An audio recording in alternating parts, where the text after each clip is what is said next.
let's transition into like some really happy poems, but I don't really have happy poems. I write a lot about relationships though, so I have 2 chapbooks. One of them is called Stolen Thing, the other one's called Dripping Love. Stolen Thing is all the brown girl poems, things about my culture, about my mom. Shout out to my mom, she's sitting right there. Everybody go look at her. I would be nothing without this woman, literally. So there's a lot of shouts to my mom in this one. And Dripping Love is about someone I should have never written a book about in the first place, right? So I'm gonna read a little something out of here and keep it short. Fuck relationships, but then I realized if I had really functional relationships, I wouldn't have a career. Like I would have nothing to write about. So shout out to that. All right. So these poems don't have titles, it's just kind of like telling the story from beginning to end. I'll read a little bit out of it. This is awkward because my mom's in here, but it's fine. It starts off, you're in my bed. My fingers tracing up and down your arms. I ask about your tattoos, fixate on your lips when you speak. You say, why are you looking at me like that? I say, like what? And then you kiss me.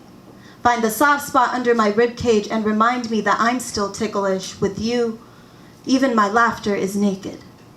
Now I've laid with you in 4 different cities, 1 car, 3 beds. I know I make you reckless. Love can be so desperate, so irresponsible, so red-eye flight, so bus ticket, so road trip. I still remember the morning. I wore blue and green flowers all over my body. You told me I smelled like yes. I said, damn, you got all the bars, but today you can't have me. You said, okay, we can just be here. If I knew our smiles would stay living in that moment, I would have stretched them to infinity. I didn't know moving into your time zone would create more space. I guess you really are afraid of people getting too close, but how dare you push me away when I tossed the Atlantic to sail the bluest parts of you? Now the compass is in your pocket and I have no idea which way home is. What am I doing in an apartment so far away from Brooklyn? Why can't you kiss me without turning to stone?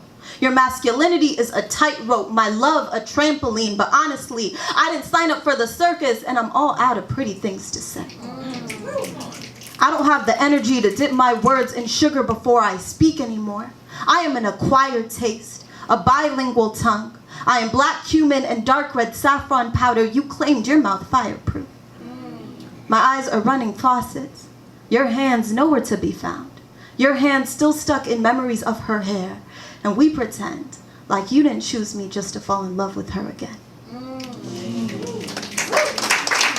more to this. If you want to see how this story ends, you can cop the book. It's 1 for 10, 2 for 15. So I'll read a little bit out of here and then do one more poem, then I'll be out of here, out of your guys' hair. Okay. So let's do some stuff about my mom since she's, sitting right there. It starts off, the dedication is basically, I'm a continuation of my mother. I write to immortalize her sacrifices. And I feel like that just encapsulates everything in here so well. And a lot of these poems are just kind of unlearning everything that I've been taught.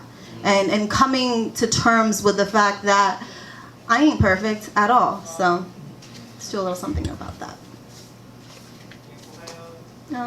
Where is it? Here we go. Mama likes to remind me that no matter what I dress like, sound like, no matter what I eat, all of me still belongs to India. She calls my sassy English a costume, describes me as a tree with no roots, asks, who are you, as if her hands weren't the first to hold me. I want to reply, don't you see? We were transplanted into American soil. Foreign flowers do not grow here. But instead, I say, Ma, if you wanted me to be more like you, you should have stayed in India. Something in her breaks and I shrug. This is where my tongue betrays me most. In Punjabi, the first language I called home, we do not dare speak to our mothers this way. So that's called assimilating tongue. How am I doing on time? I like to talk a lot. 4 minutes? Okay, so I'll do one more poem out of here. I do talk a lot about whiteness and kind of battling that and the ways that it's shaped us to internalize a lot of racism. and not be cool with our own beauty because Eurocentric standards of beauty, and fuck that. So, yeah, no, really. Like, I'm popping. Like, why did I think I was ugly growing up? This is not okay. This is really not cool. So, but this is why, I'll show you. My untrained eyes shift, try not to reveal their jealousy. I immediately think, it's not that she's white, it's just she could never understand you the way I do. I cling to my self-importance, which is no different than clinging to my brown skin and everything that's been stolen from it. I bet someone, somewhere, calls me reverse racist, says that love should be colorblind. I bet that someone is the oppressor in their relationship, and okay. This does have a lot to do with whiteness, how my mother used skin lightening creams on her face every night, but this has even more to do with rage, misdirected, defensive, untrained, like my mother. It has everything to do with me not being white, but growing up wanting everything I couldn't have. That's it. So the poems in here are kind of short, but it's really, really easy to get through. I know I'm doing a lot of promo, but you know, it's fine. You gotta promote your art. This last poem that I'm gonna do, it's my baby. I love it a lot. I wrote it for the 2016 DPL Slam team, and here it is.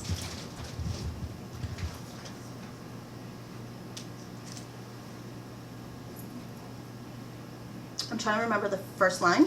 And once I get the first line, I got the rest of the poem. It's magic. That's how it works. The first time my grandma was given an iPhone, she held it in her hands and said, "Ekia, what is this?" I said, "Adima, this is an iPhone." So she continues to inspect it in her hands like a ripening mango and eventually decides that it tastes good. Turns out her favorite function was Siri. Probably because she sounds familiar. Growing up, I got used to hearing the women in my family repeat phrases like, "Sorry, I didn't get that." Or, "It's your opinion that counts." See, there's a reason why the Siri on an iPhone has a woman's voice. She only speaks when spoken to. Just me on this stage is an act of defiance, is a place I am but shouldn't be. When people ask me where I'm from, I respond here. To which they say, "No, but like, where are you from? "Oh, I'm from here." I am from my mother's silence. I am the hyphen between Indian and American, a border splitting myself in half. In America, I am a foreigner. In India, I am a foreigner. My grandfather was a refugee twice. His survival story folded into the layers of his turban. His 3 sons, terrorists.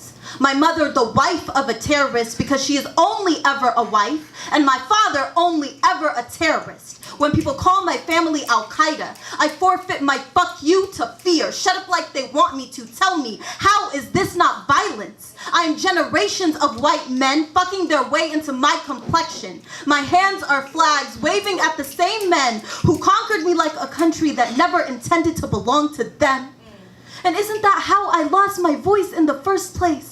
Because jado me bol diyan, sare menu ni samajhde. And just like that, in 16 syllables, I am a stranger. And if you're not supposed to speak to strangers, and I only speak when spoken to, it's no wonder why getting up in front of a mic feels a lot like breaking through my mother's silence. Like the inanimate object in your back pocket finally stopped apologizing. One of Siri's default answers is, "Who I am is not important." I am important. I'm a revolution rising from underneath the American dream. I am everything that has tried to silence me. I am a wolf howling at a moon that will never howl back at me, which is to say, this country will not answer my prayer. This country does not speak the language of my God. This country would kill my God because she wears a turban. This country is a place I am, but I'm afraid to be.